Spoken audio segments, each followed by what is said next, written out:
I think, in the next 5 to 10 years, we're all spending a lot more time in headsets. There's going to be a merging between virtual and augmented reality and persistence with the real world. So if something exists in a virtual realm using augmented reality headset and GPS coordinates, that virtual element could be actually take space in a physical dimension. And it's persistent and it's immutable. And it's almost like we become living in a Roger Rabbit type environment. Welcome to Building Better Worlds. Our mission here is simple: to explore how the innovations of Web3 can deliver on its potential to build a sustainable, more equitable world. Welcome to this episode, and today we have a guest all the way from Johannesburg. That's Mic Mann. Is that right? How are you doing, Mick? Yeah, that's right. How's it, Mutz? How are you doing? I'm doing good. So now, let's jump right into it. You were brought on because you are doing great work. You've already started a bunch of ventures, and they're very successful. But what we've heard right now is the first Africa Metaverse. And what is that about, and what are you doing with it? Yes. We've been working with Singularity University over the last 7 years and really bringing the latest and greatest exponential technologies to the African continent to enable the people of Africa to be upskilled and empowered and have the right network to lead in the future. And through that, we got exposed to this incredible opportunity around non-fungible tokens and the metaverse. And about a year ago, we launched AfricaRare, which is Africa's first metaverse. Okay. It's set to unlock African potential and to connect Africa to the global digital economy. And so let's first start. You mentioned a couple of things. What is exponential technologies? Sure. For a layman. So Singularity University was started by these two founders, Ray Kurzweil and Peter Diamandis.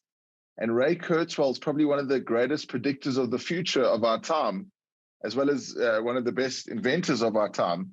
And he came up with this whole concept of exponentials, where he saw the way that computer chips were evolving over time, how they were doubling in price performance and halving based on Moore's law. And he came up with this whole concept that, which is not a new concept, but he just solidified it, is that, when something grows exponentially, it doubles with each step along the process.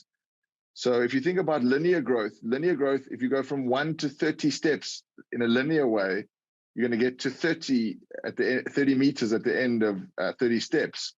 But if you take 30 exponential steps, with the steps doubling with each step, by the time you've got to the 30th step, you've crossed the world. You've done more than 1 billion meters in steps. So, and this concept he came out with has become quite common and mainstream over the last 10 or 15 years. It was specifically highlighted with COVID now.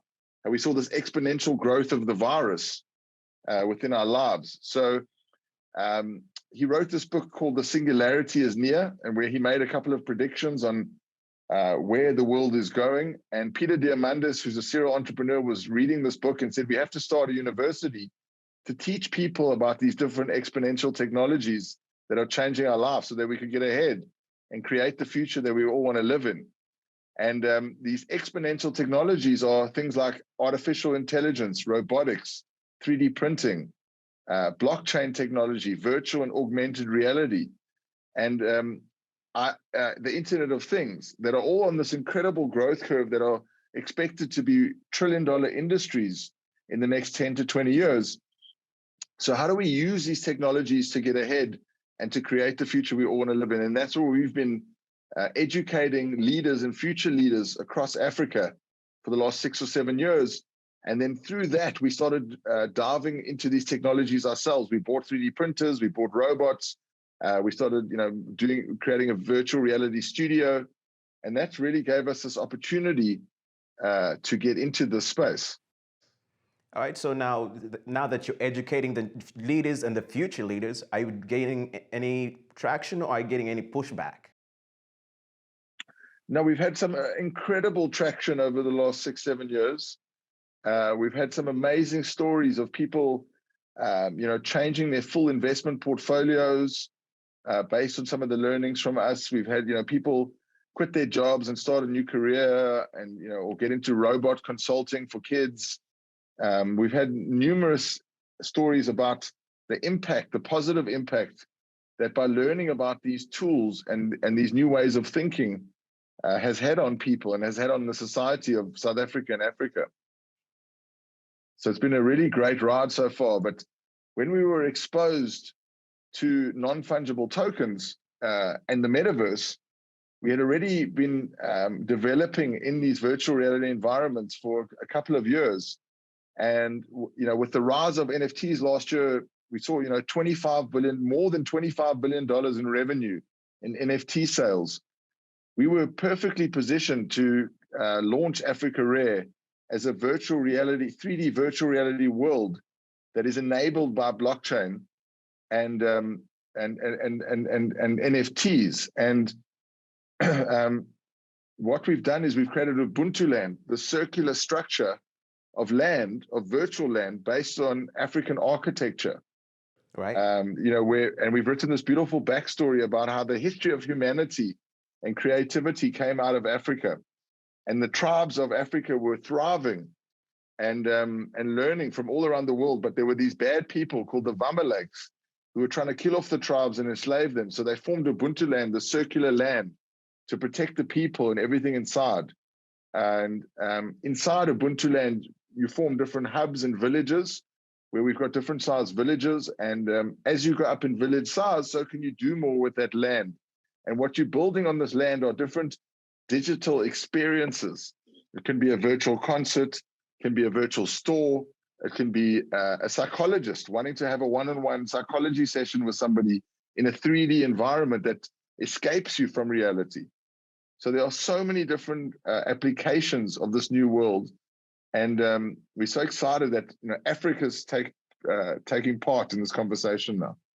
Yeah, because whenever the first time I heard about like the metaverse, I imagined that because my mother was Minister of Tourism in Uganda, and I was like, we could take tourism and have people have these experiences without having to leave their home.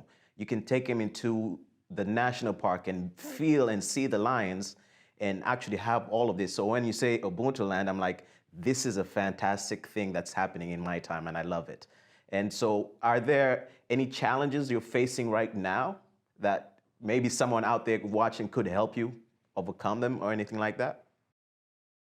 Yeah, so I think for us it's really exciting. There's so much opportunity, but there's a huge gap in the education layer around what can be done and what are the opportunities. And I think it's almost like when the internet first came out, people were like, what am I going to do? I'm going to email you. I'm going to send you a letter over the internet. Why don't I just send you a letter? And people didn't understand it. And I feel like there's an education gap at the moment where people are like, the metaverse, what am I going to do there? Why don't I just go to a psychologist? So I think there's a huge education gap as a challenge to get people to understand this. And then there are other challenges like, you need to have internet and you need to have a device. So in Africa, that is an opportunity I see more than a challenge. And how do you get data and how do you get devices into the hands of this growing population that can now be enabled and that can do so much in this digital economy that is global and doesn't care where you come from. It's can you get the job done at the right price and at a certain quality. So I think once we can enable data and devices across Africa, you're going to see huge growth in the African region in the metaverse and in the global digital economy.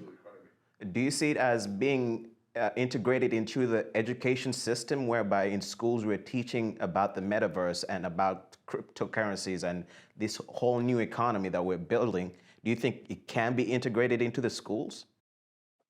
Absolutely. I think there should be a subject, multiple subjects at school around these technologies because they are so powerful and they have so much room for growth and so much room for impact. So I think, there should be classes on this. I know there's already now 3D printing classes, and there's already AI classes and robotic classes of starting to take off, which I think all of those are phenomenal. And we need to do more of those, as well as include blockchain tech and VR and metaverse Web3 tech. Okay, so now can with AfricaRare, right? How can it impact Africa itself?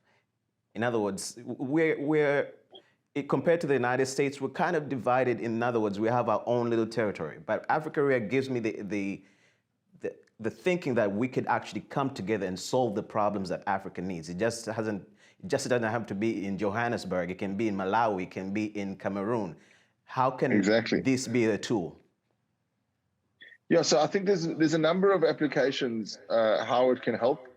It can connect Africa to this global online world where there's a huge GDP.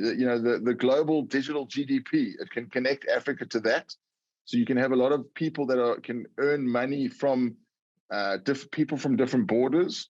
Whether it be some sort of digital service or NFT good or art or whatever it is, a digital asset that you can sell to the globe. I think also there are companies that want to help Africa evolve and want to help Africa grow and want to be connected to Africa. So they can come into Ubuntu land. Like as an example, we've World Data Lab have bought a village in Ubuntu land, and they want to really educate people about big data in Africa, because the big data gives you so much insight into, how do we solve these problems? So they're creating like a data university in Ubuntu land to teach people about big data and how you can use it for your benefit.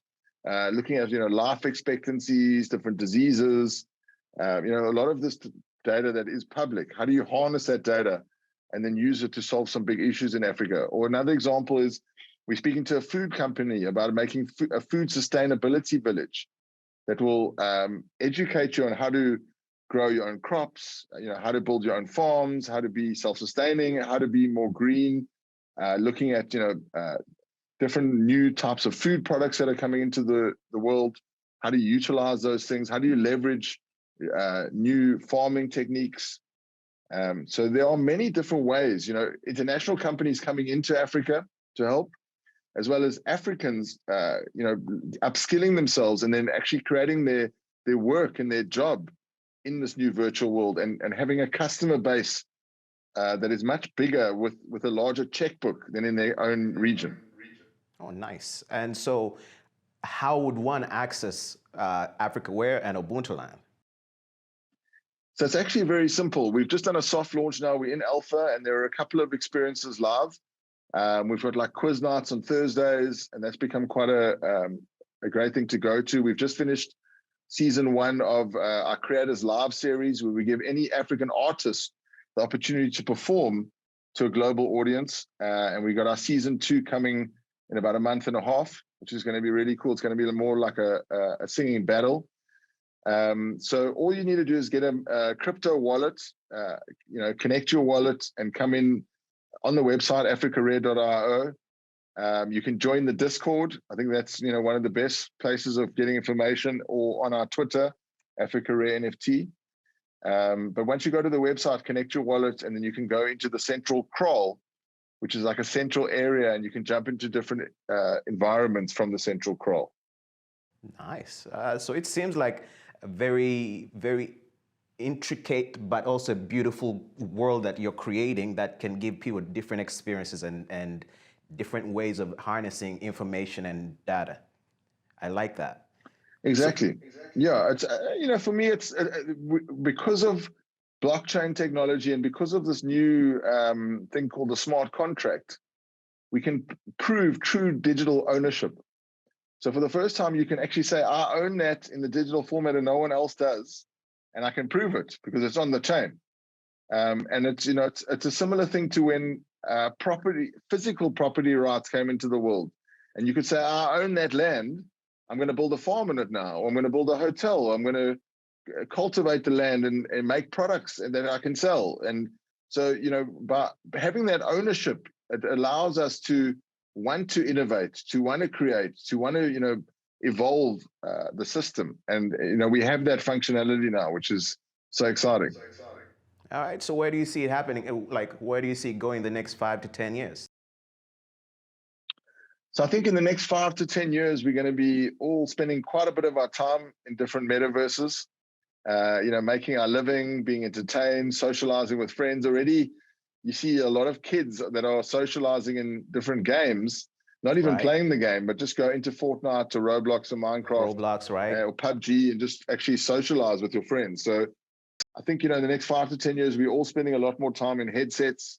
There's going to be a merging between virtual and augmented reality and persistence with the real world. So if something exists in a virtual realm using augmented reality headset and GPS coordinates, that virtual element could be actually take space in a physical dimension. And it's persistent and it's immutable. And it's almost like we become living in a Roger Rabbit type environment in the future. How about the naysayers who say we still need the physical aspect of it, the physical world, the touch and feel? Are they No, I just think on the there's sidelines always of going to be life? the physical. I don't think it's going to be one or the other. It's, it's going to be both. And you're always going to want the physical. But when the virtual becomes so good, the resolution and the actual haptic touch, that's what's going to come later on, when you're going to be able to touch something in virtual and you'll feel it on your body. And there's already a lot of work being done in that area. When the resolution and the touch is so good that you can't distinguish between being in the virtual or being in reality, then virtual disrupts reality. And think about it. When you're living in those worlds, you have so much more capability. You can be a green elf, you can be a frog, you can be a different, type of person and experience life in their shoes and get such a different perspective. And you can have multiple careers, multiple jobs, different types of friends when you're different characters. And it just allows for so much dynamic in humanity that's coming. Basically, it opens up our potential. Like whatever you can create, you have the ability to do with this technology. Absolutely. All right. Tell us about Magnesium. Is that right? Company. What is Magnesium and what do they do? So that's a sister company of ours. We do some app development with that. Oh, okay. It's an app development company. It's more of a separate company at the moment. Oh, okay. Well, are there any parting words that you have for us, knowing that Africa is launching into this space? I'm so excited for it, right? And people in Uganda are actually going to be watching this. What parting words can you give a young guy who's watching this, who's saying, I want to get into this space, I don't know how, or maybe I'm scared, or, what can they take away from this moment? Just dive in, dive headfirst in, make sure you get educated, do your research. Don't ever, this is not investment advice, but I wouldn't invest anything that would put me under any sort of pressure. It's a great new world and there's so much opportunity. It's just about, the same things apply to the physical world. It's about hard work, commitment, dedication, having the right mindset to believe that you can grow and evolve and develop through commitment. And I hope to see everybody in AfricaRare Ubuntu land in the coming years. I hope our next interview is in the metaverse. And there you go. Yeah, that would be exciting because I actually haven't been in a metaverse yet, so I'm actually going to try yours first. You can ping me. I can give you a personal tour. Oh, well, thank you. I will do that. Well, thank you for your time, Mick. It's been a pleasure. Success in all you do, and hopefully we have a follow-up in the metaverse. Awesome. Thanks so much. All right. Take care.